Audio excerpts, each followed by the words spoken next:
All right, guys, welcome to Winder Part 2. We are obviously in Winder. We just got done looking at the carnival. I'm sure you may be able to hear the screams from it. But we are going to explore a little more Winder, a few different spots. Winder has a lot of charm that you don't see a lot of unless you kind of explore and know the area. It's got a lot of cool history, like I mentioned before, the Dixie Mafia and all that. If you are interested in the Red Clay podcast, it's very, very good. But we're gonna go and look at some of the shops that are here. I'll show you guys around a little bit. A little bit of an uphill though, it's making me sweat.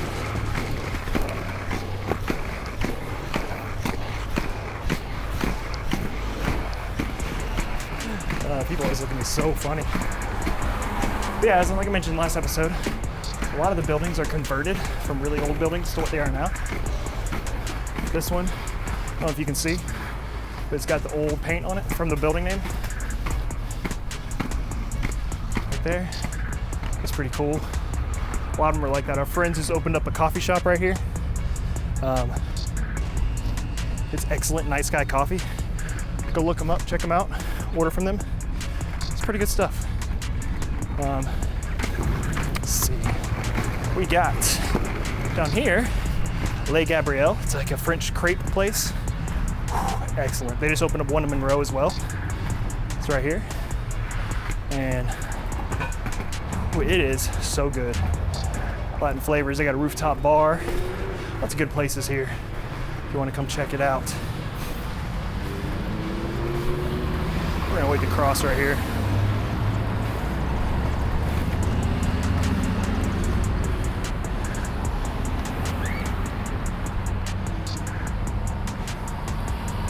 I may cut this, to be honest, if it's too long.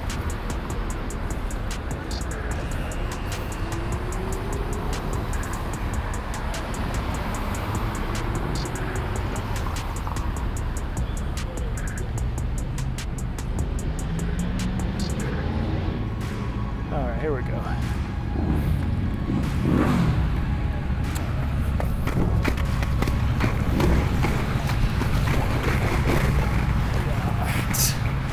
Here we go. So now we're at some cool shops. Some friends of ours opened up a thing called Love Letters, a store called Love Letters. It's stationery, all kind of, any kind of pens or markers or calligraphy stuff you may need.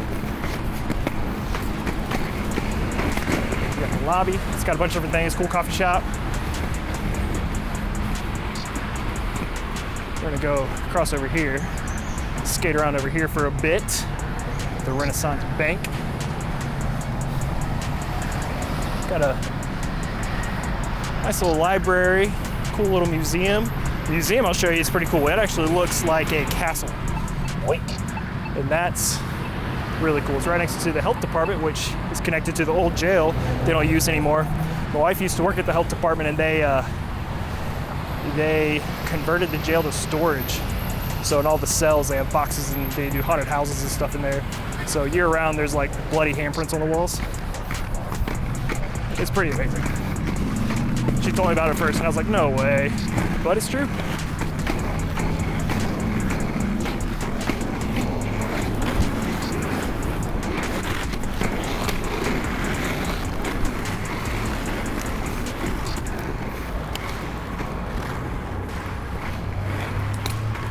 The old building right here. I'm not sure what it is. Looks like it's just changed hands, but it's an older building. A bunch of ivy growing on it. Cut through right here, but it's really pretty when it's green. Very pretty. I am sweating up a storm. Good grief. Gotta slow down. Across the street right here. All right, we're good. Jaywalking, J-skating. All right, so we're coming up on the museum. It looks like a castle. It's pretty neat.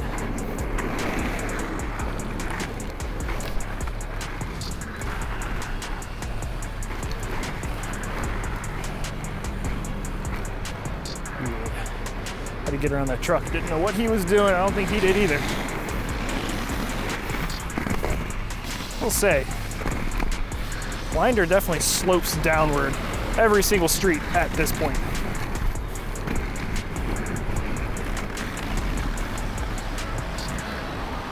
Let's see what we can do here when we can cross. That's it right there, if you can see it. It's pretty neat. They are turning in, so we're gonna cross. There it is. It's pretty cool. It's a museum.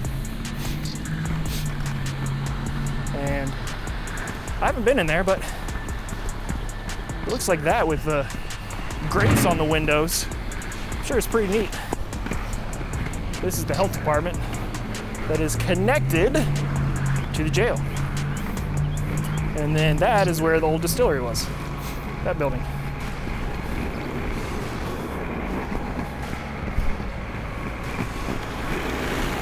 This right here, the building behind the health department, is the old jail, where they have the haunted house and the storage.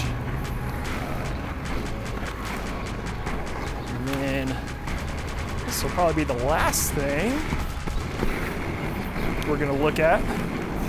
This is pretty neat.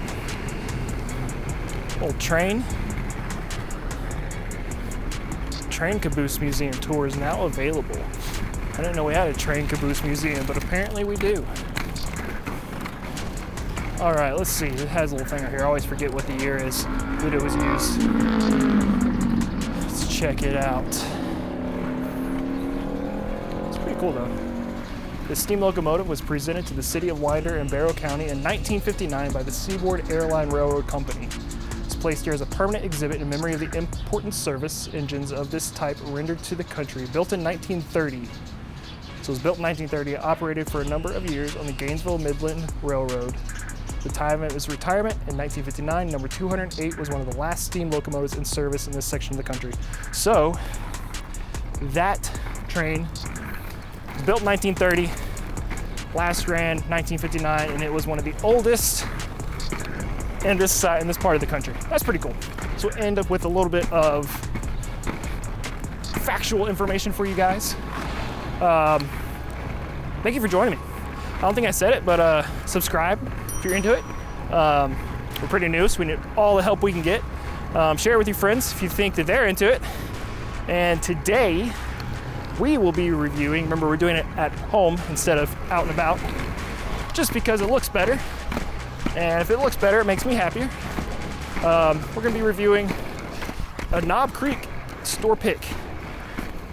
It's a single barrel, 120 proof. It's a store pick from a local store here in Houston, which is right next to where I'm at right now. And it's a good one. It's a good one. It's one that doesn't seem like 120 proof. But very flavorful, lots of honey, lots of vanilla, lots of cherry, all that good stuff. Yeah, we will be reviewing that, and we'll be going there right now. All right, we're here. Let's get into some whiskey now. So we have Knob Creek single barrel. It is a store pick from a store about 10 minutes from my house. It's called Rock Hard Spirits in Houston, Georgia. A good friend of mine owns the store, and yeah, this is a store pick. So it is always exciting when you get a store pick. So Knob Creek single barrel comes in at 120 proof. Let me get some information for you. Mine is aged 9 years and 6 months. The only mash bill I could find online, I don't know if it's the same for all of them, is 77% corn, 13% rye, 10% malted barley. I did find mine for $54.99, so the same price that you can find Knob Creek small batch at. Let's start drinking. So there is a lot of ethanol on the nose on this one. The bottle's been open for exactly a week. A lot of ethanol on the nose, but it is an easy drinking one. It's more on the nose and on the palate for sure. But I do get like a honey and cherry up front for sure. That's pretty forefront. Yeah, caramel.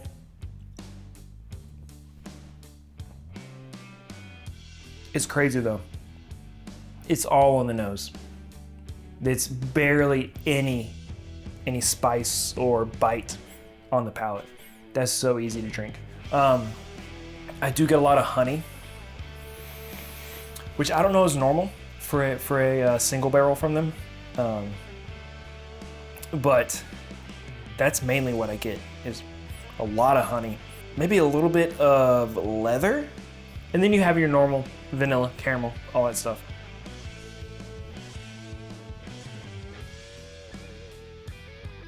There's a little bit of spice on the finish, but it's not bad.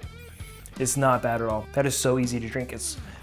I've never seen a whiskey that's easier to drink than its smell. If that makes any sense. This is so easy to drink. And the finish lingers, it lasts. It's a very sweet finish. It is a very flavorful finish. It lasts. The flavors I'm getting, there's just so much honey in this pour. So much honey in it. That is wild for it not to be honey finished.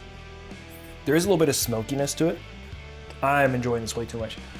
Sorry for the long review. It's definitely a longer one, but it's very good. It's very good. Knob Creek single barrel. Oh, it's so good. 120 proof. You don't feel the proof when you're drinking it. I'm gonna go for another pour, but thank you guys so much for watching. If you haven't, be sure to subscribe. We're a new channel.